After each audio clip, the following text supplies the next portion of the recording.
Well, it's a great pleasure for Gail and I to be invited to open the conference, the Cochrane Ireland Conference here today. It's not often we get out of the office, we're usually in the back room. But we're delighted to be here today. There's a great lineup of speakers, hopefully a beautiful day in Galway as well, so what better place to be. As many of you know, we've had significant investment in Cochrane since 2002. But regardless of the investment that we put in, this investment would only pay dividends if we have the hard work and the commitment of many of you here in the room, so we'll take an opportunity to thank you for that now. And we're not going to take up much of your time, so we just want to give you an idea of the outputs that we've got from our investment. So I'm going to hand you over to Gail to do that, and then we're just going to say a few words on where we're going in the future. Thanks, Donna. So this is going to be a very quick romp through some of the activities that have happened across the island over the past 15 years.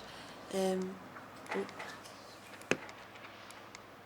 they include building capacity and training and systematic reviews, as well as some of our funding for infrastructure. It all kicked off in 2002, and you might recognise a very young Mike Clark there, even longer-haired, when we agreed all-Ireland access to the Cochrane Library, and you'll see the ministers at the time launching that at Stormont. And some figures just showing some of the latest from the Cochrane Library across the island. There's been over 200,000 downloads or abstract views in 2015-16 and 130,000 website visits. So these are 15-16, but they haven't changed much 16-17. Some of the visits are around the university towns, obviously, not so much happening where there aren't any universities. And this pattern is the same for non-unique visits as well, so probably more work needs to be done outside those university areas. Just hot off the press, because we haven't ever known this before, these figures have been provided by Anna Isanga, I think. 472 Cochrane authors based on the island, 302 from the Republic and 170 from Northern Ireland, with 334 Cochrane publications, slightly fewer with jointly published, which is interesting, between North and South. But this is new to us, this information, so it's great to have it.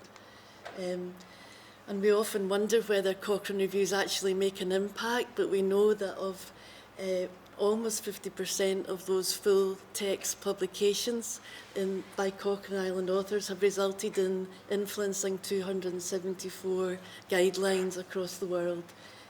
Obviously the majority in UK and Ireland, so that's really exciting for us to know, and a great achievement.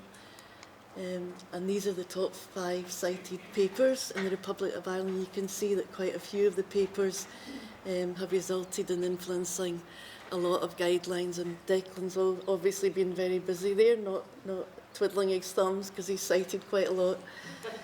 And likewise the top 4 cited papers in Northern Ireland. One of our other achievements, and we've also funded a Cochrane Fellowship scheme which enabled people to undertake a review over 2 years, paying for their dedicated time. And some of you will be here today, so over the past 15 years, we've funded 136 of those, 54 in the north and 82 in the south. And you can see the majority, obviously, are nursing and health professionals being the largest discipline, but obviously a significant number in the other disciplines as well.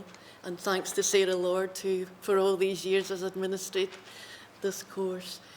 And you'll know that Donna O'Mathuna has also been driving Cochrane training over the past few years in Cochrane Island, and between our 2 to 3 day courses and systematic reviews and our half-day course, almost 2,000 people have done those over the past, and gone on to do Cochrane Fellowship sometimes as well. We've got 130 planned for this year. Donald O'Mathuna, as you know, most of you will know Donald, took over. We tried to consolidate the work of Cochrane Island through the appointment of the Cochrane Convenor in 2014 to bring together some of these activities, but also to try and raise awareness of Cochrane reviews amongst people that weren't in the know, like commissioners who should be using this evidence. So Donald's been working on this project for 3 years. Queen's University also funds one of the 53 Cochrane review groups, which is the psychosocial learning and problems group and developmental. I never get those 3 words all in the same order. But it's largely social care and education and justice, and a lot of the fellows in the north are obviously registered with that group, and it was the first review group to be jointly registered with the Campbell collaboration. So really just looking back, we've funded €10 million in this infrastructure and systematic review training, so it's a considerable amount of money, and we're keen to continue with that funding. So the journey continues.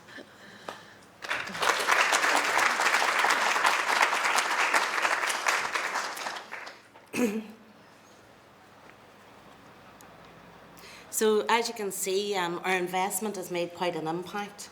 And in fact, Cochrane Reviews, Anna was just telling me this morning that Cochrane Reviews are the 3rd highest outputs in terms of publications for all the research that the HRB funds. So I mean, that's quite an achievement, and it's obviously shown impacts.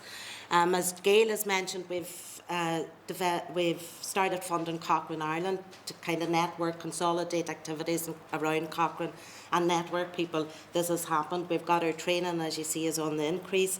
The access to the library is also on the increase. So we've made great headway. But it doesn't stop there. We also need to now build on this investment. And there's been some changes in the environment, both in Cochrane itself and in the wider environment. So we need to reflect on these now and to ensure that the investment we make from now on is fit for purpose. In terms of the changes then, the Cochrane review groups, for example, have changed in structure somewhat. They now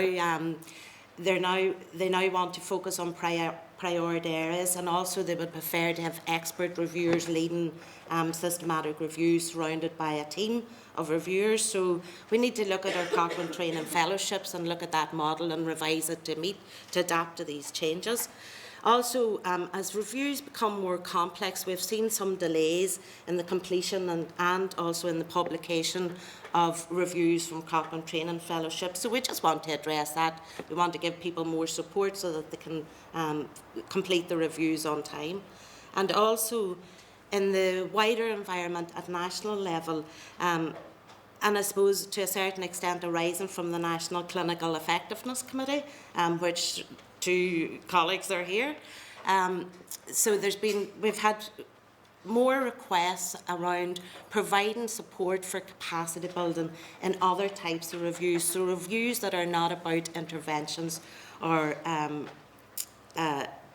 randomised controlled trials. So we need to look at that, and we need to see how best to meet that need. And also we want to build, as I say, on our investments, on our achievements to date. So at the moment, internally, it's an opportune time now to do this, and internally in the HRB and with discussions in the R&D office in Northern Ireland, we're looking at how best to do this. So we want to be able to offer what we already offer in terms of Cochrane reviews, but to adapt to changes that we've seen. We also want to widen the scope of the support that we offer to build capacity in other types of reviews. So, as I say, discussions are ongoing, and we'd hope to go to the board with a proposal, with a business case in June, and following that then we'll be undertaking consultations with key stakeholders, which would inform a call. So on behalf of the HRB and the R&D office, we'd like to again to welcome you here today. We hope you have a good day, and thank you very much.